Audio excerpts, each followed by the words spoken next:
Assalamualaikum semua, selamat datang ke channel kami lagi. Yeah, so this week we actually made our own lunch. This is spaghetti bolognese, and then this is Udang masak tom yum. yeah, shrimp in tom yum sauce. First and foremost, I think we should talk about what's happening right now, right? So everybody please stay at home in view of the COVID-19 situation. Please stay at home. Don't go out. Most importantly, wash your hands, and if you have to go out, wear a mask. Betul. Jadi kita kalau keluar harus pakai pelitup yang anda boleh dapati yang diberi oleh government dan juga para pemerintah lah maksud saya itu. Dan juga jangan lupa cuci tangan sebelum anda makan ataupun memegang sesuatu yang anda harus konsumi lah. Yeah, so and we tried our very best as well to buy everything that you have seen here from our local grocery, like a mama shop. We have How downstairs, so we try to buy everything from How. Everything here is purchased from How, except for the bolognese, the tomato sauce that we bought like way back before. So yeah, so support. You don't have to just go to NTUC or Cold Storage or anywhere. Just go to your local. Betul. Dan sekiranya anda perlu pergi ke NTUC, anda jangan panik sebab pemerintah pun dah bersuara yang mengatakan supermarket seperti NTUC dan Sheng Siong mereka tak akan tutup. Yeah. Senantiasa akan ada dan barang-barang itu akan di stok. Yeah, exactly. So you don't have to worry about that. Okay, so let's try. Okay, mari. Okay. Saya pun dah lapar. Okay, maybe I can squeeze out the lime. My dad, our dad actually planted the. Ya, kita tanam sendiri limau ni. We have a lime tree outside our corridor. Oh my gosh. Saudara saya lapar ni. Belum makan lunch daripada tadi. Yeah, this the shrimp with tom yum sauce is very easy to do. If you guys want, I can share it. I can share the recipe with you.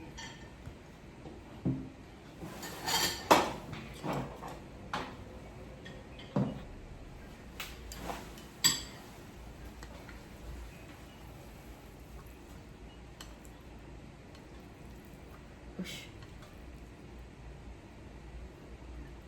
Okay. Oh, that's a lot.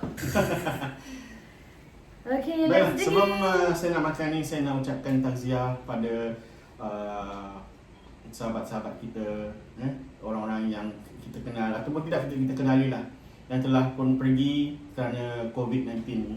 Yeah. Jadi salam takziah pada mereka. Okay. Jadi, So, okay. Allahumma barik lana fima razaqtana wa qina azabannar. Bismillahirrahmanirrahim.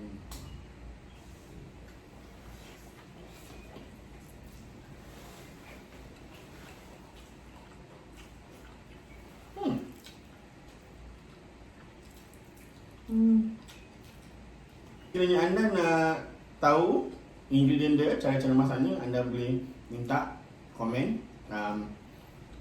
Adik saya akan boleh berikan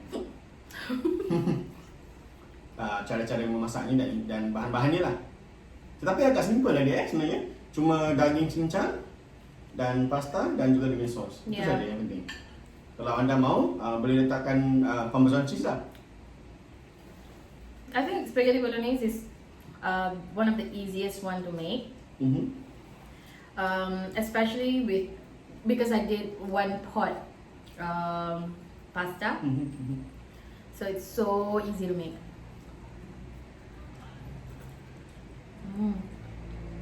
Mungkin satu hari nanti kita boleh bikin aglio olio.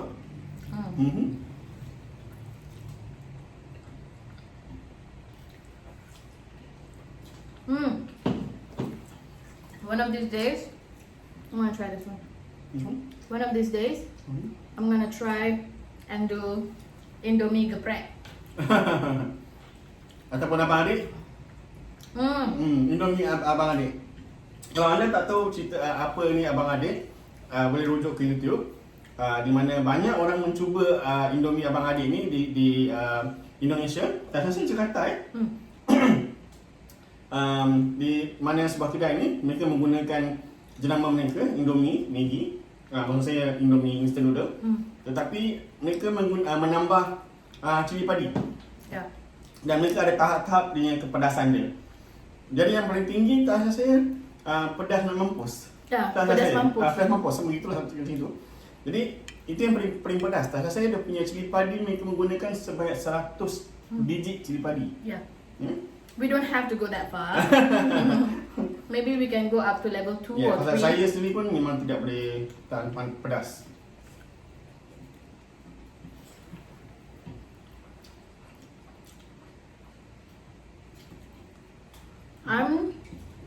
I'm the one who can tahan spicy. My brother just cannot take a lot too Not too much spicy. lah, tak Yeah. boleh terlalu banyak.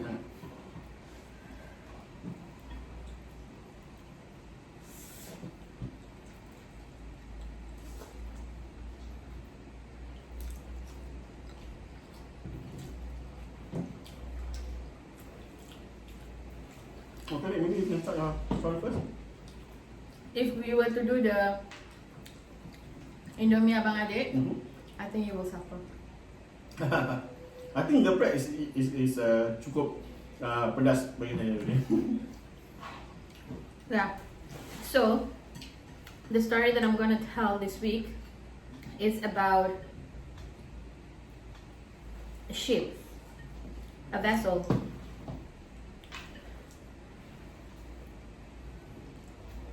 The ship is called SS Orang Medan.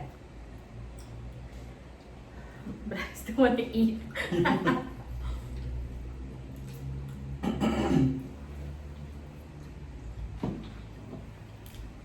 This story happens in 1947.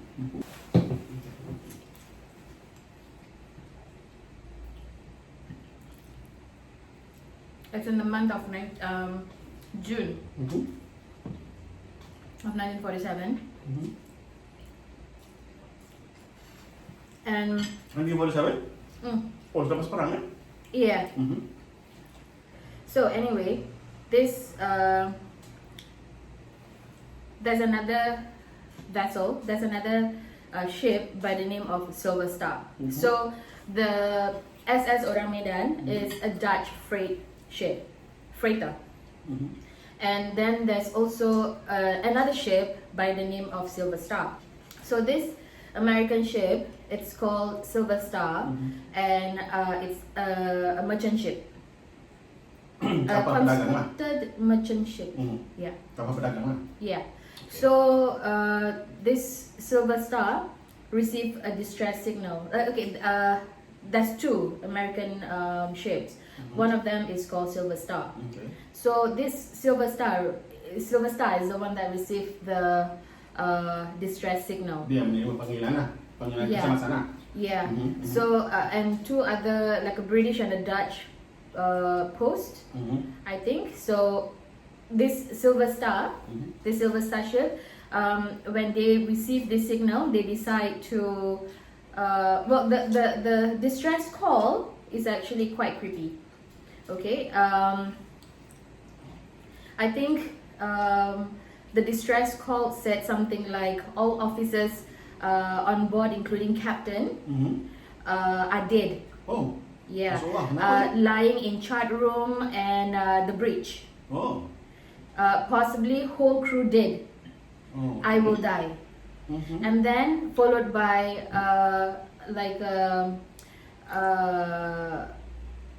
a Morse code that cannot be deciphered. Like nobody knows, like nobody understand what the Morse code is. I mean, he's just like Sampai sekarang? Yeah. Oh.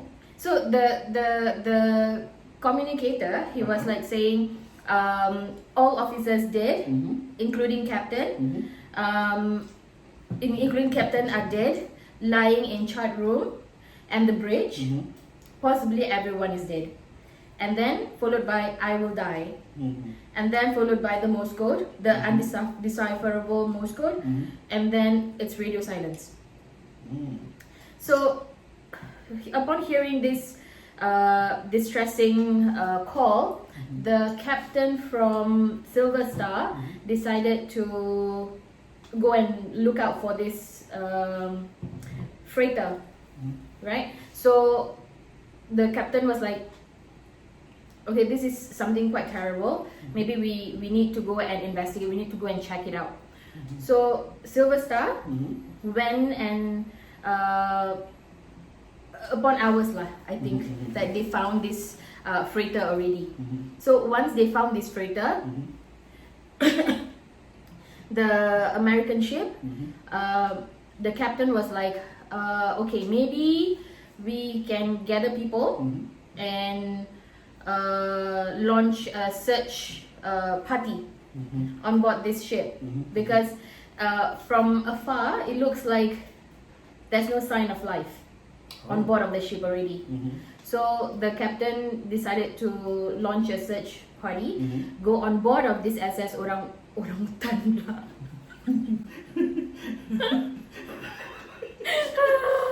On board of this SS Orang Medan, and so they decide to go on board and then to look out what's happening, to investigate what's happening. So when they do decide to board the ship,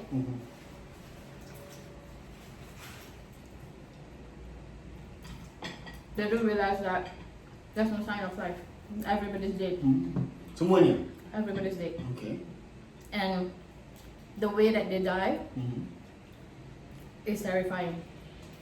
Everybody die in a way of petrified, meaning they have this petrified look on their face when they die. It's very gruesome, the way they died. And the dog on board of the ship also died. Yeah. And the funny thing is that the dog also had this petrified face, petrified look on the dog's face. Okay. Yeah. So that's the weirdest part. So and then they do the weirdest part is that when they went down to the boiler room, the temperature there is very cold, which is very strange. Ya, sepatutnya tempat broiler tu tempat yang panas, pasal dia tempat yang dibakar untuk untuk bergeraknya sesuatu kapal ataupun zaman dulu ya menggunakan ini. Yeah, but instead it's very cold at the boiler room. So the captain was like saying, the Silver Star captain, he was like saying, okay, something weird is happening here, so maybe we can tow back the ship and to the dock to do more investigation. So when they clip on the tow line onto the SS Orang Medan, and they were just about to tow back the ship, there was a huge explosion. Oh. Yeah, there was a huge explosion. The whole entire ship, the SS Orang Medan, exploded, and then it sunk.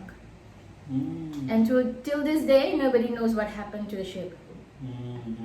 Yeah, there's a lot of theories surrounding this story. One of it is they smuggled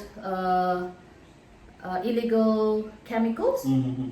You know, back then there's war going on and stuff like that. So people are theorizing that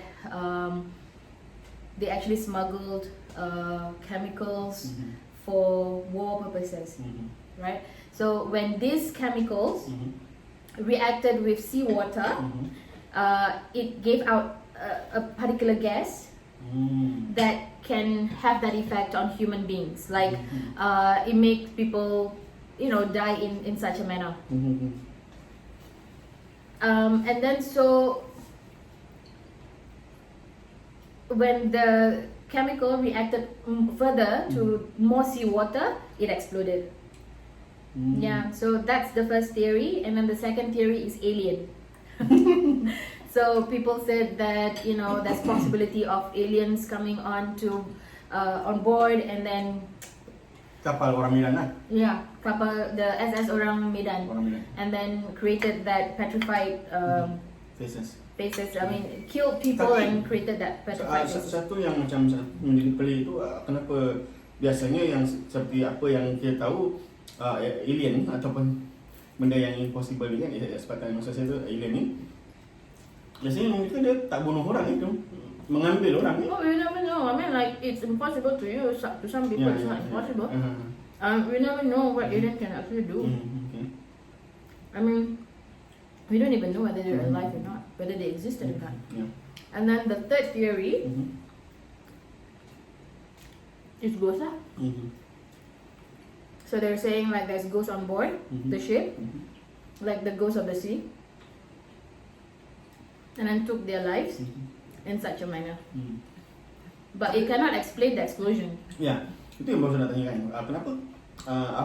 Apa yang penyebabnya kapal tu boleh meletup? Sedangkan kalau nak cakap pasal gas, orang yang datang penyelamat tu mesti sudah bau akan adanya gas-gas tertentu lah kan, yang boleh membuatkan kapal tu meletup dan sebagainya.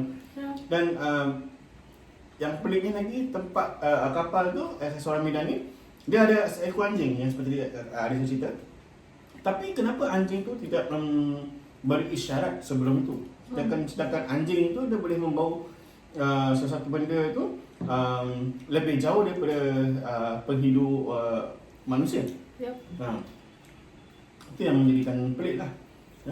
Dan anjing tu patutnya boleh, biasanya anjing yang dia tahu kalau dia ada sesuatu yang boleh membuat dia stres, dia akan dari sana dari sini dan mengunggung dan sebagainya lah kan. As you say, we don't know what happened on board the ship before the distress call. Sekiranya kalau kita nak dicakapkan pasal chemical yang boleh meledakkan kapal tu, kenapa harus tunggu sewaktu mereka hendak tarik untuk menyelamat, baru dia nak meletup? Kenapa tidak setelah orang semua mati kemudian dia meledak? Betul kan? The timing is just like perfect. So macam it's too coincidental. So this is not like a ghost story per se, even though some people, there's theories about ghosts being on board and stuff like that. It's not really a ghost story, but it's more of a mysterious story. But I think this story has been going on for a while. I mean, because this happened in 1947, and the U.S. Coast Guard only published it in 1956. If I'm not 1956 or 1957 or 1958, something like that. Tahun yang lalu lah. Okay. So I think it's about 10 years after that, and then the U.S. Coast Guard published it. And nobody knows actually if this is actually a real story. Barangkali ini adalah satu cerita rekaan daripada mereka. Tidak ada orang tahu lah. Jadi ada satu kisah, ini saya pula punya kisah yang menyatakan di mana satu kapal juga ni yang juga berada dalam keadaan yang misteri lah. Mereka menemui misteri di mana satu kapal tu anak kapal semuanya hilang. Hilang macam gitu je, tanpa orang tahu keberadaan mereka sampai sekarang. Kapal tu namanya Mary Celeste, atau ada orang kata Mary Celeste, saya kurang pasti sebutannya, minta maaf ya. Jadi pada tahun 1872, ini berlaku 1872, Disember, tak saya 4 atau 7, saya lupa dia tarik betul-betulnya lah ya. Jadi kapal ni berlabuh, berlabuh dan menghala ke New York. Where is it from? Tak salah saya daripada Canada. Okay. Dia daripada Canada menghala ke New York lah. Jadi kapal ni tiba-tiba hilang dan ditemukan oleh para nelayan ataupun orang lain ataupun bot yang lain pada waktu itu. Dan kapal ni seperti terapung, tidak berpenghuni. Semua anak kapal semua hilang, termasuklah nahkoda kapal. Oh wow. Ya, masa nahoda kapal atau The captain. captain lah ya. Okay. Jadi yang peliknya tu mereka bila mereka mencari catatan nahoda tu, terakhir kali yang nahoda tu catatkan buku dalam bukunya tu, catatan buku itu 10 hari yang lalu. Makna kapal tu telah berhanyut atau hanyut sudah selama 10 hari. Sudah 10 hari That is just floating. Yes, tanpa ada berpenghuni lah. Jadi yang peliknya tu pasal kerananya mereka tu hilang tanpa jejak. Kerananya apa? Kalau zaman dulu tahun 18 tu memang kata orang tu banyak penyamun, ya. Jadi orang berpendapat mungkin disamun lah. Tetapi yang peliknya lagi, kapal tu barangnya ataupun pakaian-pakaian semua tu masih lengkap. Barang kemas, barang apa untuk makanan harian, semua masih ada lengkap, tidak diusik. Okay. Kalau disamun, pastinya orang ataupun juga ada bekas, mungkin ada bekas darah, mungkin dibunuh atau sebagainya kan. Jadi barang-barangnya tu akan semua dirampas. Tapi ini tidak. Satu benda pun satu benda pun tak ada usik. Semuanya di situ juga. Jadi orang berpendapat juga mungkin nahoda dan juga anak-anak kapal melarikan diri. Tetapi persoalannya lagi, Kenapa? persoalannya lagi, kalau mereka pergi, kenapa tak menggunakan bot penyelamat? Sedangkan tapi bot So how did they penyelamat, run away then? itu pasal masalahnya. Jadi ini satu misteri. Jadi bot penyelamat tu juga masih ada di kapal mereka. Mereka tidak menggunakan kapal tu. Jadi di manakah mereka pergi? Okay. Tanpa jejak sehingga ke hari ini. Tetapi ada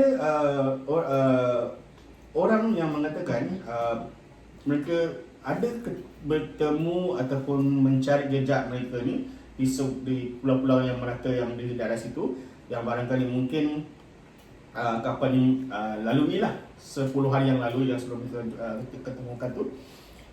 Ada beberapa kubur-kuburan di mana ada 5 kubur-kuburan di situ, di mana memang anak kapal dan nahoda ada 5 orang tak silap saya dalam kapal itulah pada masa itu. Jadi mereka berpendapat itu barangkali perkuburan mereka lah. Jadi mungkin mereka mati atau mungkin hanyut, kemudian ditemukan oleh orang-orang asli di pulau tersebut dan dikuburkan lah. Tapi So this is a theory. ini hanya teori saja. Pasal perkuburan tu tidak tidak di Unnamed tomb, ya, is it? ya. Jadi ini semua satu tanggapan sajalah. Tidak benar. I have a theory as well. Mhm. So maybe Mhm. the crew and the family members of the captain caught disease, Mhm. and then everybody died except for the captain. Mhm. And then the captain buried these 4 people. Mhm. Is it 4? Lima. 5 people. Mhm. Nah, ini termasuk dengan nahoda lah. 5 orang itu termasuk dengan nahoda. No. Wait. My theory is there's 5 people. I mean, these 5 people Mhm. are being buried on that island, Mhm. and because the captain now feel very upset that the whole entire family passed away, so he sailed his ship, and then he jumped off board, Mhm. Mhm. and then his ship just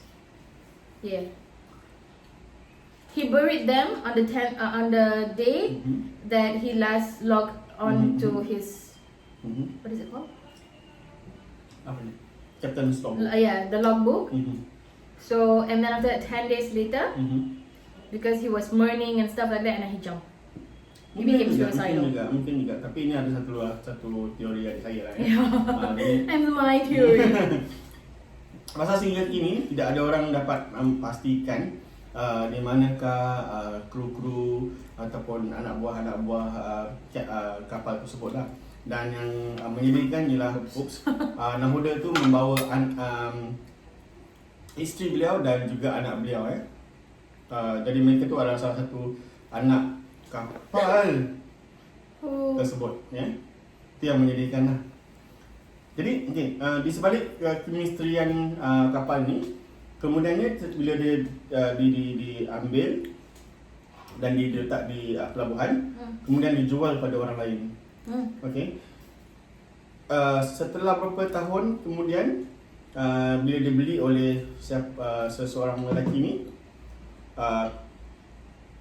kapal Someone ni else purchased the ship? membeli kapal ni, dan setelah menggunakan kapal ni beberapa tahun kemudian, dia membakar ataupun tak salah saya hanya dia membuat satu kecelakaan pada kapal ni lah. Kerana For what purpose?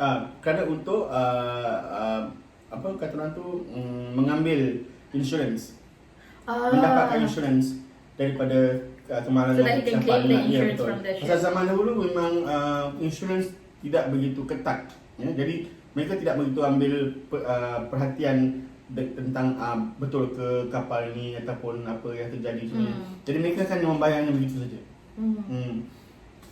Itu zaman dahulu lah, ya.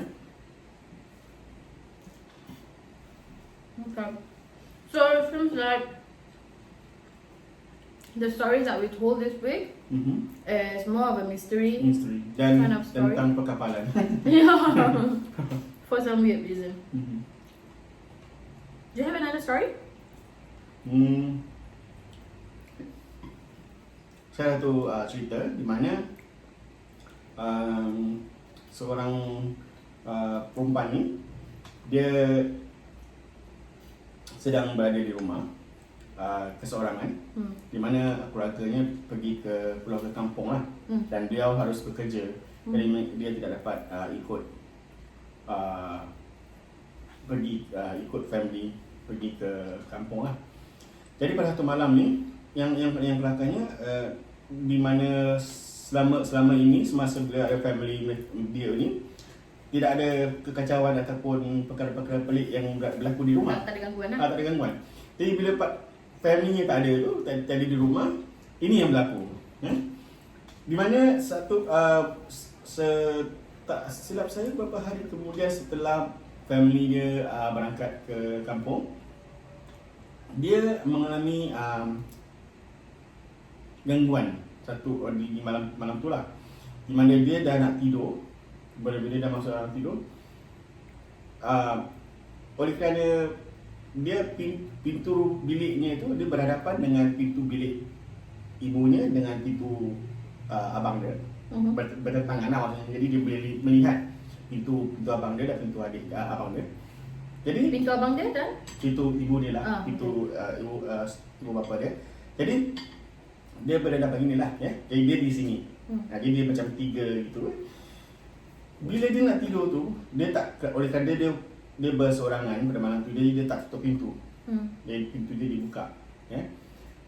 Semasa dia nak tidur tu, dalam pukul 11 lebih, dia ada nampak bayangan putih melalui daripada bilik abangnya tu ke bilik ibunya. Oh. Dan bukan itu saja, daripada bilik ibunya dia patah balik ke abang dia. Begitu. Pergi boleh balik dan boleh balik lagi. Jadi busy benar. Itulah. Jadi dia macam, alamak, apa benda yang aku nampak ni kan, dia kata. Tak pernah apa nampak dia benda ni. Jadi dia mula takut. Dia tak nak buat investigasi lah. Pasal apa, dia kesorangan, dia tahu dia dalam rumah dia betul dia seorang. Yeah. Tiba-tiba ada bayangan putih buat seperti itu. Yeah, it's so weird. Ya. Jadi, I wouldn't investigate. jadi I'll just pretend to go to sleep.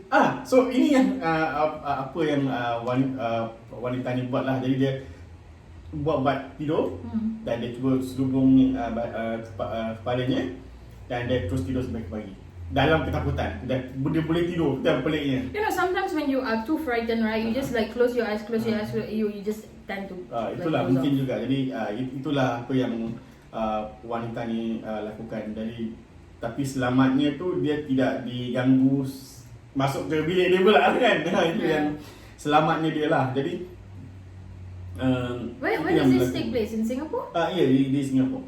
Tapi di mana, saya minta maaf, saya tidak bilang ya. Dan itulah yang terakhir cerita daripada saya pada hari ini. Yeah, I have another story. Okay, bagus. Okay. Silakan. This is a real story. It happened. Wait, let me see, when did it happen? I think it happened in 2017. Either 2017 or 2016 is the year that I went to Korea with Ain and Iva. So we chose a studio house. I mean, in Korea, it's very normal to have a studio house because the houses there are very, very small. They have a huge population with so their houses are like pigeonholes like us lah. So at least for us, most of the time we have rooms. Oh, mereka sama macam Jepun Yeah. Oh, okay. So they have a lot of studio houses there. And these studio houses they let out for Airbnb. So we were staying at this studio house where there's 3 beds, 1 queen size bed and 1 single bed, which is the bed that I used. Ain and Ifa, they both slept on the queen size bed. So one night, okay, when we came into the house, right, the patio, they have this, you know, in Korean houses, they have like a small space just for your shoes. Oh, betul. So when you enter the house, because it's cold outside, right? So you have to enter the house. So that's the space where you have to take out your shoes. So that small little, I don't know, I call it patio. So that small space, there is this light that is automatic. So the light in itself, because every night when we were at the bed, the light would go on and off. On and off, like as if someone is there. Right, so we were just we don't want to think. Mungkin dia punya automatic rosak. That's the thing, because we were like thinking we don't want to think too much. So we were like thinking, okay, maybe something is not right lah with the automation of the light. So we were like, okay lah, ignore. And then on the, I think 3rd or 4th day before we come back to Singapore, after dinner, we sat in front of the TV, and then we were talking about ghost stories, right? So the 3 of us were sharing about some weird stories, ghost stories, stuff like that lah. Then after that, suddenly a man's voice suddenly spoke to us. Hi Emily, how are you today? Yeah, and it came from my phone. Oh. Yeah. Mungkin itu adalah apa? Yeah, you would think that Siri, right? Siri, but my Siri is a female's voice, and I've never changed my Siri ever. I've never changed the voice of my Siri. And after the man's voice, because you can, when your Siri happened, when you activated your Siri, you have that frequency thingy, right, on your phone. So I was like, oh shit, it's from my phone.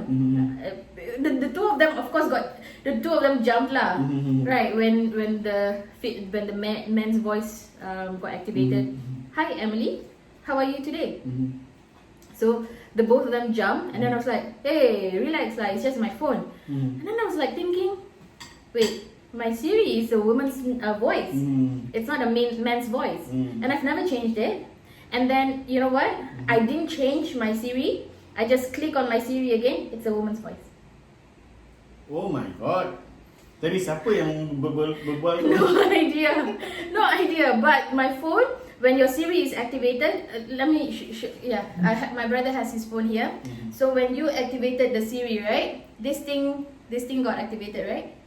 Right? So it was activating, right? And then when I click again, it's a female's voice. Yeah. And when you accidentally click on your Siri would say, hi Emily, or hi Andy, I don't understand what you're trying to say, or something like that, or what can I help you? Betul. It will never say, how are you doing today? Betul. Yeah.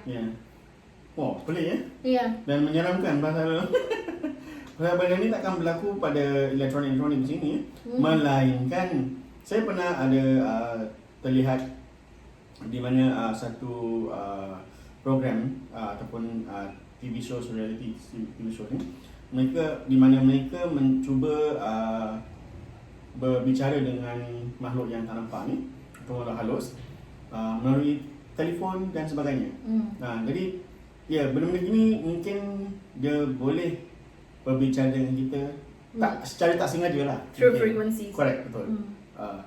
electronic frequencies. I betul. think. Yeah. So I don't know because the house is just one empty space like that, and then Ain and Ifa's bed is here, and then my bed is here, and that particular area is always very cool. Oh. Yeah. So I don't know. Okay, so we're gonna finish this up, Yeah. and we'll see you guys next week. Bye. Bye. Assalamualaikum. Assalamualaikum. Jangan lupa subscribe channel, okay? Dan Yeah, share. comment below. Komen. Bye. Jangan lupa. Bye-bye. Assalamualaikum.